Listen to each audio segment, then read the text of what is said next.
ਸਤਿ ਸ਼੍ਰੀ ਅਕਾਲ ਤੇ good morning.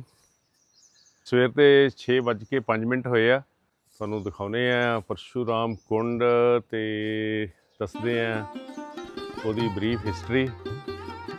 ਔਰ ਮਾਹੌਲ ਇੱਥੇ ਦਾ ਬਹੁਤ ਵਧੀਆ ਕੁਦਰਤੀ ਮਾਹੌਲ। ਇਸ ਵੇਲੇ ਤੁਸੀਂ ਦੇਖਦੇ ਹੋ ਕਿ ਪਹਾੜਾਂ ਤੋਂ ਥੱਲੇ ਬੱਦਲ ਆ ਰਹੇ ਆ। ਦੇਖੋ ਇਦਾਂ ਦੇ ਨਜ਼ਾਰੇ ਤੁਸੀਂ ਵਿਰਲੇ ਹੀ ਕਿਤੇ ਦੇਖੇ ਹੋਣੇ ਆ। ਪਹਾੜ ਦਾ ਸਿਰਾ ਉੱਪਰ ਹੈ ਤੇ ਬੱਦਲ ਇੱਥੇ ਫਿਰਦੇ ਆ ਥੱਲੇ। ਬਹੁਤ ਹੀ ਖੂਬਸੂਰਤ ਇੱਥੇ ਆ ਦੇਖੋ, ਇਹ ਵੀ ਬੱਦਲ ਪਹਾੜਾਂ ਤੋਂ ਥੱਲੇ ਜਾ ਰਹੇ ਆ। ਲਓ ਜੀ, ਹੁਣ ਅਸੀਂ ਚੱਲੇ ਆ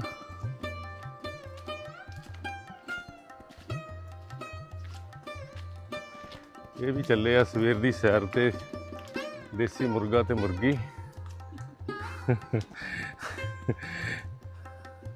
ਇਹ ਰਾਹ ਹੈਗਾ ਤਿਨਸੁਖੀਆ ਤੋਂ। ਜਦੋਂ ਤੇਜੂ ਨੂੰ ਜਾਂਦੇ ਆ ਤਾਂ ਚੋਖਮ ਤੋਂ ਵਾਇਆ ਵਾਕਰੋ ਇਹ ਰਾਹ ਆਉਂਦਾ। ਇਹ 61 ਕਿਲੋਮੀਟਰ ਹੈਗਾ, ਬਟ ਇਹ ਰਾਹ ਸਹੀ ਹੈਗਾ।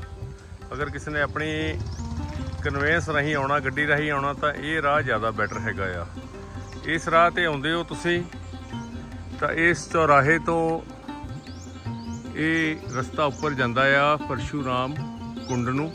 ਤੇ ਇਹ ਰੋਡ ਅੱਗੇ ਜਾਂਦੀ ਹੈ ਜਿਹੜੀ ਤੇਜੂ ਨੂੰ ਵੀ ਜਾਂਦੀ ਹੈ, ਤੇ ਸਿੱਧਿਆਂ ਇਹ ਜਾਂਦੀ ਆ ਡੋਂਗ ਵੈਲੀ, ਜਿੱਥੇ ਪਹਿਲਾ ਸਨਰਾਈਜ਼ ਹੁੰਦਾ ਇੰਡੀਆ ਦੇ ਵਿੱਚ। ਚੱਲਦੇ ਆ ਤੇ ਦੇਖਦੇ ਆ ਪਰਸ਼ੂਰਾਮ ਕੁੰਡ। ਕੁਛ ਪੌੜੀਆਂ ਚੱਲ ਕੇ ਆਪਾਂ ਇੱਥੇ ਪਹੁੰਚਦੇ ਹਾਂ। ਇੱਥੇ ਇਹ ਭਗਵਾਨ ਪਰਸ਼ੂਰਾਮ ਜੀ ਦਾ ਇਹ ਬੁੱਤ ਲੱਗਿਆ ਹੋਇਆ ਦਿਖ ਰਿਹਾ। ਇਹਨਾਂ ਦੇ ਹੱਥ 'ਚ ਉਹ ਫਰਸਾ ਹੈਗਾ ਆ ਤੇ ਖੱਬੇ ਹੱਥ 'ਚ ਇਹ ਇਹਨਾਂ ਦਾ ਸਾਰੰਗ ਧਨੁਸ਼ ਹੈ। ਇੱਥੇ ਇਹਨਾਂ ਦੀ ਇਹ ਪ੍ਰਤਿਮਾ ਬਣ ਰਹੀ ਹੈ 51 ਫੁੱਟ ਦੀ ਭਗਵਾਨ ਪਰਸ਼ੂਰਾਮ ਜੀ ਦੀ। ਮਾਹੌਲ ਬਹੁਤ ਰਮਣੀਕ ਹੈਗਾ ਆ। ਬੜਾ ਡੈਂਸ ਜੰਗਲ ਹੈਗਾ ਇੱਥੇ। ਤੇ ਇਹ ਜਿਹੜਾ ਅਰੁਣਾਚਲ ਪ੍ਰਦੇਸ਼ ਦਾ ਨਮਦਫਾ ਫੋਰੈਸਟ ਹੈਗਾ, ਉਸ ਦਾ ਹੀ ਇੱਕ ਕਨੈਕਟਡ ਪਾਰਟ ਹੈਗਾ ਆ। ਵਾਈਲਡ ਲਾਈਫ ਦੇ ਵਿੱਚ ਇੱਥੇ ਪੈਂਥਰ, ਲੇਪਰਡ ਤੇ ਹੋਰ ਉੱਪਰ ਹਾਈਟ ਦੇ ਵਿੱਚ ਕੁਝ ਜੰਗਲੀ ਬੱਕਰੀਆਂ ਹੈਗੀਆਂ ਜਿਹੜੀਆਂ ਰਹਿੰਦੀਆਂ। ਤੇ ਲੇਪਰਡ ਵਾਸਤੇ ਬੱਕਰੀਆਂ ਦਾ ਹੀ ਇੱਕ ਖੁਰਾਕ ਹੈਗੀ ਹੈ। यहाँ से जो ये रास्ता गया ये सीधा परशुराम भगवान कुंड के पास में गया है। अच्छा जी, ओके। तो हमको कितनी सीढ़ियाँ नीचे जाना पड़ेगा? और समथिंग 151। ਅੱਛਾ ਅੱਛਾ। ਪੌਣੇ 7 ਹੋ ਗਏ ਆ। ਅਸੀਂ ਆਰਾਮ ਨਾਲ ਹੀ ਚਲਦੇ ਆ ਰਹੇ ਸੀਗੇ। आज संजय जी आपका बहुत धन्यवाद, आपने टाइम निकाला मेरे लिए। अरे नहीं। अपने भगवान के बारे में बोलने का मौका मिलता है, इससे बड़ी कोई चीज नहीं। हाँ सही बात है। काफी अच्छा इसको मेंटेन किया जा रहा है ना। ये हमारा देखो धरोहर है, इसको अगर हम लोग नष्ट कर देंगे, इसमें हर एक गवर्नमेंट को सोचना चाहिए, कोई एक बीजेपी नहीं। ना ये तो धार्मिक स्थल कोई भी है पुराना, उसको किसी भी रिलीजन का हो, उससे फर्क नहीं पड़ता। लेकिन देखना ऊपर। ये मैं देख रहा हूँ रोड कनेक्टिविटी भी अच्छी है। हाँ, काफी इधर से चोखम साइड से है ना। हाँ, ये जो आपका बॉर्डर रोड है ना, बेहतरीन रोड है। इधर आगे साइड में तो थोड़ा बहुत तो लैंडस्लाइड की वजह से दिक्कत आ ही जाती है, क्योंकि ये पहाड़ी इलाका है। बाकी बराबर मेंटेन कर रहे BRO। अच्छा, मैं दस दिया ये भी BRO ਦਾ ਹੀ BRO का ही काम कर रहे हैं ना, जो ब्रिज बना रहे हैं। के भी स्ट्रक्चर का काम कर रहे हैं। वो लैंडस्लाइड की वजह से ही स्लाइड हो गया है। ओके, ठीक है। तो सौभाग्य से आपके भी दर्शन हो गए, परशुराम भगवान के भी दर्शन हो गए। ਇਹ ਕਹਿੰਦੇ ਮੈਂ ਵੀ ਮੱਥਾ ਟੇਕ ਕੇ ਆਉਣਾ ਆ। आप तो पहले भी आए होंगे इधर? नहीं, फर्स्ट अच्छा, आप नहीं आए? हाँ ना, वाह। First time. मैं वो जो इसका जो इतिहास है पूरा, मैं वो थोड़ा सा जानना चाहता हूँ। जितना मैंने सुना था कि ये जमदग्नि ऋषि के हाँ, 3 पुत्र थे। पुत्रों में से सबसे छोटे पुत्र थे। हाँ, ये अपने पिता के बहुत बड़े आज्ञाकारी पुत्र थे। हाँ हाँ हाँ। हाँ, जब इनकी माता वो गंगा जल भरने के लिए गई थी, हाँ जी, हाँ जी। उनके पिताजी ने जल मंगाया हुआ था। हाँ हाँ हाँ। तो वहाँ पे राजकुमार लोग विहार कर रहे थे, तो उनको देख के थोड़ा बहुत उनका थोड़ा मन स्थगित हो गया। हाँ हाँ तो उनको हाँ। थोड़ा टाइम लग गया। तो जब वो रिटर्न आए तो उन्होंने देखा अपनी दिव्य दृष्टि से कि ये क्यों इतना लेट हुई, किस कारण से इतना लेट हुई। तो वो उन्होंने अपने दोनों पुत्रों को आज्ञा दिया कि इनको वध कर दो। लेकिन उन्होंने मना कर दिया। लेकिन उन्होंने परशुराम से जब एक बार कहा, तुरंत एक बार भी नहीं सोचा, अपने फरसे से उनका गला उतार दिया माता का। तो इतना प्रसन्न हो गए कि इतना आज्ञाकारी पुत्र है हमारा। तो उन्होंने बोला कि आपको इसके बदले में क्या चाहिए, वरदान मांगो हमसे। तो उन्होंने कहा, पिताजी हमारी माता को फिर से जीवित कर दीजिए। अच्छा। हाँ। तो उन्होंने उनका वध कर दिया पिता के एक कहने पर ही। हाँ, एक बार कहने पर ही उन्होंने उनका वध कर दिया। ओके। फिर इसके बाद में एक बार जब वो आया, उनकी जब एक कामधेनु गाय थी जमदग्नि जी के पास में, इंद्र द्वारा प्रदान की गई कामधेनु गाय थी, जो मतलब कि कुछ भी उनसे मांगो वो गाय से वो प्रदान कर देती थी। तो एक बार विहार करने के लिए जो शास्त्र बाहु अर्जुन थे, हाँ, तो वो आए जंगल में भ्रमण करने के लिए। तो उन्होंने उनके पास में हजारों सैनिक वगैरह थे। तो उन्होंने सत्कार किया महर्षि जी ने। तो उन्होंने सोचा ये महर्षि ये जंगल में हमारा सत्कार कैसे कर सकते हैं, हजारों सैनिकों का 56 प्रकार के भोग वगैरह मिष्ठान वगैरह प्रदान किया। उन्होंने पता लगाया कि क्या रीजन है कि ये ऐसा मतलब सब व्यवस्था कर दिया। तो इसके बाद में आगे? हाँ, अच्छा। हाँ, तो उन्होंने सैनिकों से पता कराया तो देखा कि पता चला कि कामधेनु नाम की एक गाय है, इंद्र द्वारा प्रदान की गई है। अच्छा। जो सारी मनोकामनाएं पूर्ण करती, जो भी इच्छा करोगे आप वो आपको प्रदान कर देंगी। तो बोले ऐसे महर्षि के पास में क्या करेगी, वो थोड़ा हठी टाइप का बल धन सब चीज था उनके पास में। तो शास्त्र बाहु अर्जुन, रावण को भी एक पिंजड़े में कैद कर दिया था शास्त्र बाहु अर्जुन ने, इतना बलशाली थे। अच्छा। हाँ, नर्मदा नदी का जल पूरा रोक दिया था अपने बाहु को फैला के, इतने बड़े मतलब बलवान थे वो। फिर वो सैनिक वैनिक भेज के अपना जमदग्नि जी का हत्या करा के गाय को ले गए। इसके बाद ये परशुराम भगवान गए हुए थे जंगल में लकड़ियाँ वकड़ियाँ लेने। जब ये वापस आए तो देखा कि मतलब पिताजी की हत्या हो गई। मतलब ये भयंकर करलो करने लगे, क्योंकि ये भगवान परशुराम भगवान शिव के अवतार हैं। अच्छा अच्छा जी। तो तुरंत इन्होंने देखा। तो इसके बाद में इन्होंने 21 बार इस धरा को क्षत्रिय विहीन कर दिया। भयंकर युद्ध लड़े, धरती से क्षत्रियों का नाश किया। 21 बार इस धरती से क्षत्रियों का विनाश कर दिया, समूल नाश कर दिया मतलब। अच्छा। लेकिन कुछ क्षत्रिय ऐसे रहे जो बच गए, या कुछ भी जैसे दिलीप राजा थे वगैरह उस टाइम के, हाँ, ये सब बच गए। फिर इसके बाद इन्होंने समस्त पृथ्वी को ब्राह्मणों को दान कर दिया। भगवान शिव आके रोका इनको कि ये सब अब ठीक नहीं है, आप इतना कर चुके उत्पात। लेकिन ये मान ही नहीं रहे थे, क्योंकि इनका तांडव रूप शिव जी का था, संहार करता शिव भगवान है।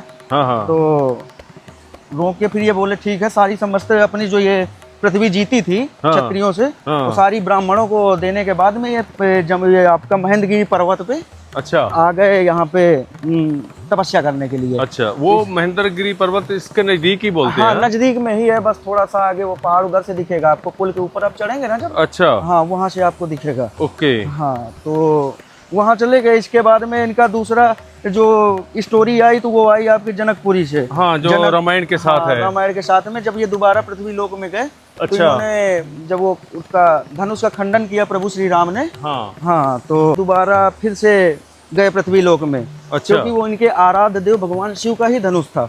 अच्छा। जो जनकपुरी में उनको जनक के पास में धरोहर के रूप में धरा हुआ था। लेकिन माता सीता के द्वारा उसको उठाए जाने पर उन्होंने ये निश्चय कर लिया कि इसको हम, जो कोई इसका खंडन करेगा उसी से हम इनका विवाह करेंगे। अच्छा। तो उसका भगवान श्री राम जी ने उसका खंडन किया जब, तब वो भयंकर जोरदार गर्जना हुई, तो इनको पता चला कि हमारे आराध्य का धनुष टूट गया। ओके। तो ये तुरंत पहुंचे वहाँ पे जनकपुरी। जनकपुरी पहुंचने के बाद में थोड़ी देर इनका अपना मुखार बिंदु से द्वंद्व युद्ध हुआ, जो इनसे लक्ष्मण जी से, जैसे हम देखते हैं रामलीला में। हाँ। इसके बाद जब इनको थोड़ा मतलब एहसास हुआ, क्योंकि ये भी लेकिन क्रोध के आवेश में उस टाइम पे श्री हरि को नहीं जान पाए थे कि भगवान स्वयं राम ही स्वयं राम है, हरि हैं। ओके। इसके बाद जब इनको पता चला तो इन्होंने, इनके पास में सारंग धनुष था उस टाइम पे, भगवान श्री हरि का अच्छा। वो प्रमुख धनुष है। हाँ हाँ हाँ। तो इन्होंने दिया प्रभु श्री राम को धनुष अपना कि ये आप इसमें वो वैष्णव अस्त्र दिया कि इससे संधान करिए आप। अगर आप इससे संधान कर देंगे तो हम आपको मान लेंगे कि आप स्वयं हरि हैं। अच्छा। हाँ, तो उन्होंने कहा ठीक है प्रभु। हाँ हाँ हाँ। हाँ, तो उन्होंने इनका चढ़ाया जब धनुष अपना बाण पे, तो बोले अब इससे तो ये वैष्णव अस्त्र ऐसा था जो खाली नहीं जाता था। ओके। हाँ, तो बोले कि अब हम इससे क्या नष्ट करें। आपकी जो समस्त जगत में कीर्ति फैली हुई है कि किस बार आपने क्षत्रिय विहीन किया तमाम प्रकार की, या फिर आपकी मन की गति को नष्ट कर दें। तो बोले हे नारायण, आप हमारी मन की गति को मत हरिए। अच्छा। हाँ, क्योंकि मैंने वचन दिया है कि मैं कभी भी रात्रि अपनी पृथ्वी लोक में नहीं बिताऊंगा। अच्छा। हाँ, तो बोले ठीक है। तो इनका उसी बाण से इन्होंने कीर्ति वैभव जो भी इनका यश था वो नष्ट किया। हाँ, ये सब नष्ट कर दिया, वो नष्ट करवाया। हाँ, उन्होंने बोला जो भी मेरा मदकृत अहंकारकृत कार्य है ये हमारा नष्ट कर दो। अच्छा अच्छा। जिससे समस्त पृथ्वी हमें याद रखे, बाकी हमारी मन की गति को मत हटिए। ठीक है। ये रही प्रभु परशुराम भगवान की। बहुत, आप तो पूरा ज्ञाता रहे हैं इसके हिस्ट्री। आपने पूरा अच्छा तरीके से बताया। तो बहुत अच्छा लगा इतिहास जान के। हाँ जी हाँ जी। बिल्कुल। नहीं, कहीं भी आप किसी भी जगह में जाते हैं, अगर आप उसका इतिहास नहीं बताते हैं तो वो फिर अन्याय होगा उस जगह के बारे में। बिल्कुल बिल्कुल। जाएंगे। अच्छा। वो ये जो पत्थर है ना, ये 3 कोने का, इसी पत्थर को बोला जाता है भगवान उनका कुंड। अच्छा। यहीं से मतलब वो बाण करके क्या करके, भी इसके बारे में हमें ज्यादा हिस्ट्री का नॉलेज नहीं है। हाँ, मैं जो रात मैंने शर्मा जी से जो मैंने सुना था जी, वो कह रहे थे कि उनको माँ के वध का श्राप लगा था ना परशुराम जी को। हाँ। तो उनको फिर से बोला गया कि आप ये जितने कुंड है ना उनके स्नान करते जाइए। हाँ, ये सत्य था। तो इस कुंड के नज़दीक जब पहुँचे तो जो शिव भगवान के 2 नंदी बैल थे वो आपस में बात कर रहे थे। जी जी। कि मेरे मालिक ने बहुत तंग किया है, मैं कल प्रहार करके उनका वध कर दूंगा। अच्छा। तो वो कहते भाई ये तो तुम्हारे को पाप लगेगा। कहते नहीं, फिर मैं इधर ब्रह्मकुंड में जाके स्नान कर लूँगा, मेरे पाप खत्म हो जाएंगे। मतलब वो उनको परशुराम जी को एक शिक्षा देने के लिए वो बनाई गई थी बात। बिल्कुल बिल्कुल। तो फिर यहाँ पर आए परशुराम जी, वो उन्होंने स्नान किया तो यहाँ उनका परसा जो है वो छूट गया हाथ से। फिर यहाँ उन्होंने पहाड़ के ऊपर परसा मार के, ये जो फ्लो है ना ये मानसरोवर से आता है। हाँ। पानी। जी जी। तो यहाँ से फिर ये ब्रह्मपुत्र का उद्गम हुआ है, जो स्टार्ट हुआ यहाँ से ब्रह्मपुत्र का उद्गम। हाँ, अब ये ऐसा उनका मानना था। बहुत ही सोहना इत्थे आ देखो साफ ये जल जड़ा आ मानसरोवर तो आ रहा है, चाइना तो।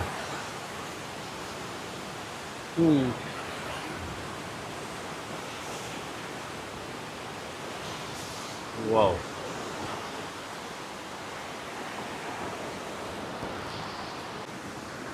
तो ਆਪਾਂ ਹੁਣ ਚੱਲਦੇ ਆ ਥੱਲੇ। ਦੇਖੋ ਕਿੰਨੇ ਜ਼ੋਰ ਦਾ ਪਾਣੀ ਇੱਥੇ ਇਹ ਛੱਲਾਂ ਟਕਰਾਉਂਦੀਆਂ। ਬਹੁਤ ਹੀ ਵਧੀਆ ਇਹ ਨੈਚੁਰਲ ਇਹ ਪਲੇਸ ਹੈ। आओ तो विजिट करो।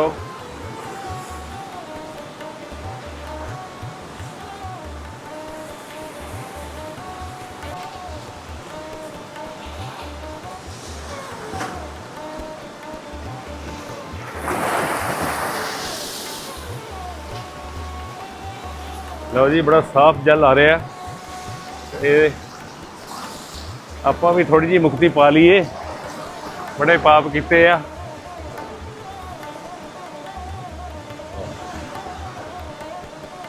जो पानी का टेस्ट बहुत अच्छा है। हाँ। बिल्कुल प्योर है, प्योर वाटर है। हाँ हाँ हाँ। अल्ट्रा फिल्टर है। हाँ बिल्कुल, अल्ट्रा फिल्टर वाटर है। तो ये सी परशुराम कुंड अरुणाचल प्रदेश ਦੇ ਵਿੱਚ। ਇੱਥੇ ਪਹੁੰਚਣ ਵਾਸਤੇ 2 ਰਸਤੇ ਹੈਗੇ ਆ। ਵਾਇਆ ਤੇਜੂ ਤੁਸੀਂ ਆਉਂਦੇ ਹੋ ਤਾਂ 41 ਕਿਲੋਮੀਟਰ ਹੈਗਾ ਪਹਾੜੀ ਰਸਤੇ ਰਾਹੀਂ, ਉਸ ਬ੍ਰਿਜ ਰਾਹੀਂ ਆਉਂਦੇ ਹੋ। ਤੇ ਦੂਸਰਾ ਰਸਤਾ ਹੈਗਾ, ਅਗਰ ਤੁਸੀਂ ਡਿਬਰੂਗੜ੍ਹ ਤਿਨਸੁਕੀਆ ਵਾਲੀ ਸਾਈਡ ਤੋਂ ਆਉਂਦੇ ਹੋ ਤਾਂ ਚੋਖਮ ਤੇ ਉਤਰ ਕੇ ਤੁਹਾਨੂੰ ਫਿਰ ਆਉਣਾ ਪੈਂਦਾ। ਉਹ 61 ਕਿਲੋਮੀਟਰ ਹੈਗਾ। ਪਰ ਇਹ 61 ਕਿਲੋਮੀਟਰ ਇਹ ਰਾਹ ਬਹੁਤ ਪਲੇਨ ਹੈਗਾ। ਜਿਹੜੇ ਰਾਹ ਤੇ ਮੈਂ ਆਇਆ ਉਹ ਇੱਧਰ ਆਪਣੀ ਗੱਡੀ ਹੈਗੀ ਆ ਤਾਂ ਤੁਸੀਂ ਬੜੇ ਆਰਾਮ ਨਾਲ ਆ ਸਕਦੇ ਹੋ। ਬਟ ਇਹ ਵਿਊ ਬੜਾ ਅਲਟੀਮੇਟ ਹੈਗਾ ਆ। ਸੋ ਇਹ ਬਲੌਗ ਕਿੱਦਾਂ ਦਾ ਲੱਗਿਆ ਆਪਣੇ ਕਮੈਂਟ ਜ਼ਰੂਰ ਕਰਨਾ ਤੇ ਇਸ ਵੀਡੀਓ ਨੂੰ ਵੱਧ ਤੋਂ ਵੱਧ ਸ਼ੇਅਰ ਕਰਨਾ। ਸੋ ਮਿਲਦੇ ਆ ਫਿਰ ਕਿਸੇ ਹੋਰ ਡੈਸਟੀਨੇਸ਼ਨ ਤੇ। ਤਦ ਤੱਕ ਲਈ ਰੱਬ ਰੱਖਾ ਤੇ ਸ਼ਬਾ ਖੈਰ।